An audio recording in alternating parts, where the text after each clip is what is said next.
So I've had this KYMCO Like 150i with ABS for about 18 months now, and it's time to do a review. So in this video, I'm going to talk through the features that attracted me to it, the pros and cons of the scooter, and if you stick around to the end, I'll tell you if I'd buy it again. So when I decided I was going to buy a scooter, I had literally never ridden anything except for a bicycle, and I'm for real. It still sounded like fun. There's a fun vacation story behind that too that I'll spare you for now. So I did my research and decided 150cc was what I needed to ride. So add in the fact that I wanted classic Italian styling, and I put together a spreadsheet. So yep, total nerd analyst by day. So put together a spreadsheet of all the scooters in that 125 to 150cc range, and the KYMCO Like was the clear winner for me in that feature set. So the KYMCO is the best value for the money. I go to the dealership, I'm gonna buy me a KYMCO. And then I try one out. I didn't buy the KYMCO. I ended up leaving with a different scooter, but what's funny is that my husband came with me. I need a ride after all. So anyway, he had no expectation that he was going to be buying a scooter, and he bought a scooter, the KYMCO. Okay, so we bought two scooters. One's this KYMCO. What's the verdict after 18 months?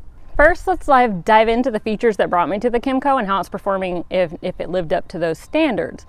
So first off, this is a 150cc scooter, and most manufacturers say that this one will top out at about 60-65 miles per hour. I've taken it up to 68 when I got on a freeway. The freeway was a bad idea on this scooter, but I know it'll exceed those speeds. And this scooter has ABS brakes. I haven't had to use any crazy braking technique, but generally in this price range and this size range, ABS brakes are not standard. At best, you're going to find the disc drum combination or disc on both the front and the rear. And I thought it was neat that it had a USB charging port. We use it in the car all the time, but I actually find that I don't use it very much on the scooter at all. Matter of fact, I think I've only used it like once. So while it was a feature that I cared about, it ultimately hasn't mattered so far. And while this didn't matter to me, the 12-inch tires on this scooter was important to the husband, which is how he ended up coming home with it, whereas mine has 10-inch tires. This one has the 12. So I'm about to cover the pros and cons on this scooter, but I'm really curious what features you're looking for in a scooter.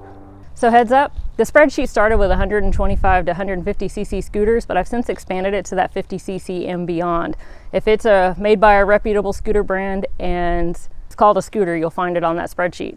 And the card above here will show you exactly how to manipulate that spreadsheet and has a link to the blog with that spreadsheet if you're interested. So let's start with the pros because they're way more fun.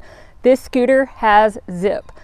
When I didn't know anything about scooters, I didn't know two-stroke, four-stroke. Since then, I've become a lot more knowledgeable, and if you start looking around, two-strokes are known to have more zip than a four-stroke competitor.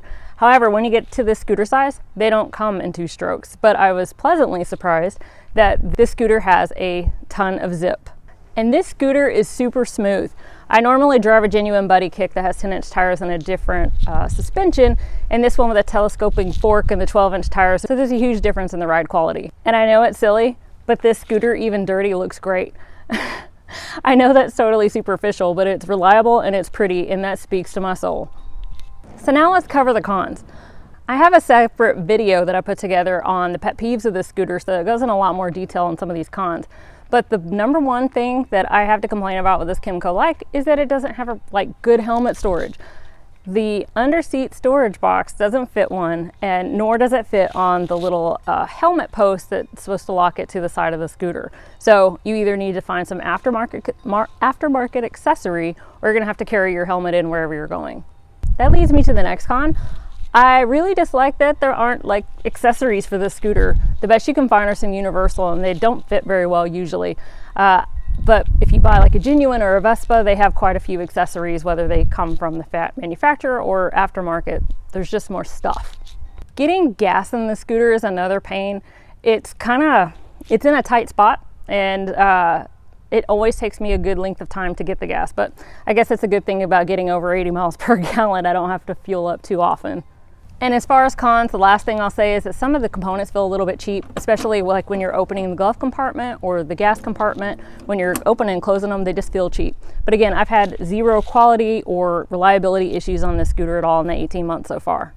So none of these cons are actually deal breakers. I just wanted to let you know all the pain points that I've had since I had the scooter in case you're looking at buying one, or if you're looking at something used, you can kind of look out for the cheap component feel and see if they're still opening and closing the way they're supposed to. So now we need to dive in on whether I'd buy this scooter again. But first, if you don't mind, would you give this video a like?